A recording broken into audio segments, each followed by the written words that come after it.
kita semua penuh belas kasihan melihat apa yang sedang terjadi di Jepang. Dan biar belas kasihan itu juga kita put into practice. Ya. Hati Tuhan Yesus melihat orang banyak, tergeraklah dan memiliki belas kasihan.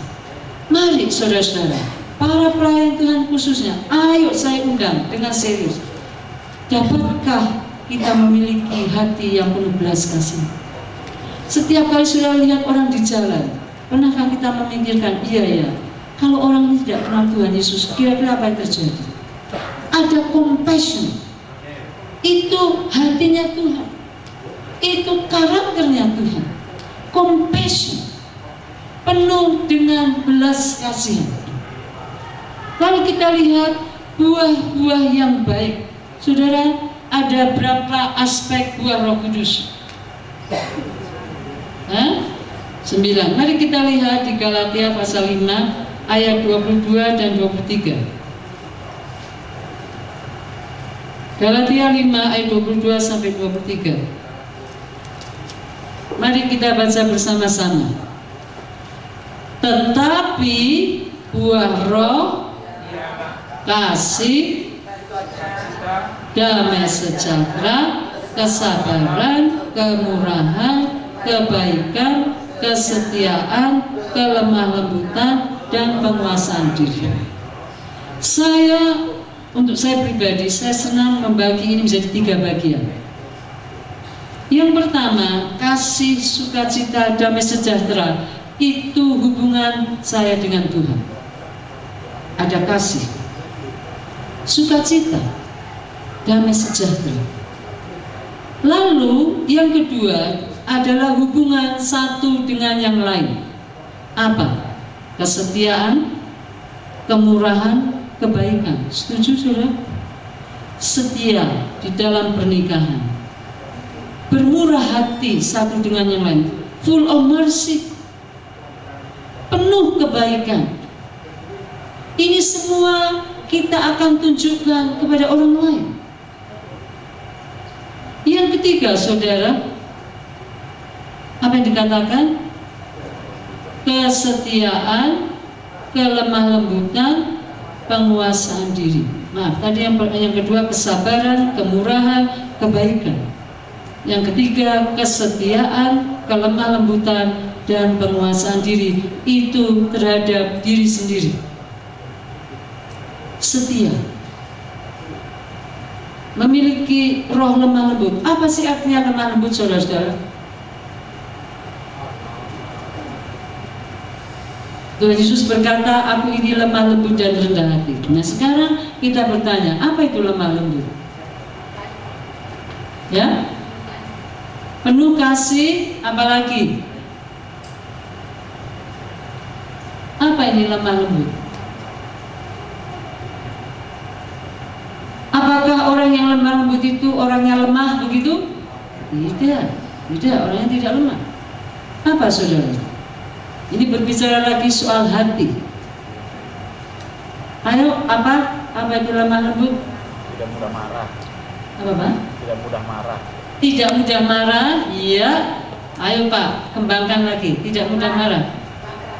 Sabar, ya, itu tadi salah satu aspek buah roh. Sekarang kita fokus hanya kepada lemah lembut. Lemah lembut. Meekness. Mengerti perasaan orang lain, ya, ini masalah soal, ini sebenarnya berbicara soal perasaan. Apa sekarang? Coba ditambah lagi.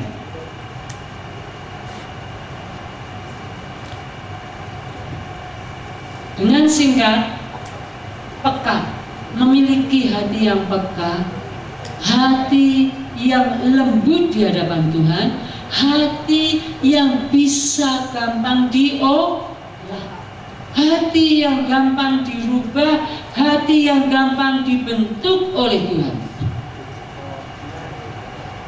Itu lemah lembut. Ada orang yang suaranya besar, itu cuma suara, tapi isi kata-katanya itu lembut. Ada orang yang suaranya, volume suaranya itu lembut, tapi isi kata-katanya keras dan tidak enak didengar. Tetapi lemah lembut berbicara dari hati kita. Hati yang selalu siap untuk dirubah Tuhan. Hati yang selalu mau dirubah sekalipun masih struggling. Tetapi Tuhan menghitung hati kita. Luarnya mungkin masih dalam proses, luarnya mungkin masih kelihatannya belum, tetapi Tuhan menghitung apa yang ada di dalam. Yang di dalam sudah mulai dirubah, mulai ditemplak Roh Kudus, mulai mau dirubah. Itu yang Tuhan perhitungkan, bukan yang kelihatan dari luar. Dan nanti lama-lama, ya, ini karena masih dalam proses, masih dalam struggling, lama-lama itu nanti kelihatan. Itu sebabnya saudara, Tuhan menghitung hati kita. Dan firman Tuhan siang ini berkata, mari kita memiliki roh yang lemah lembut. Lalu penguasaan diri, ya. Nah, sekarang masih ada dua lagi. Ini dua yang terakhir tidak enak didengar, tetapi mari kita semua belajar. Tidak memihak. Waduh, gimana tidak memihak?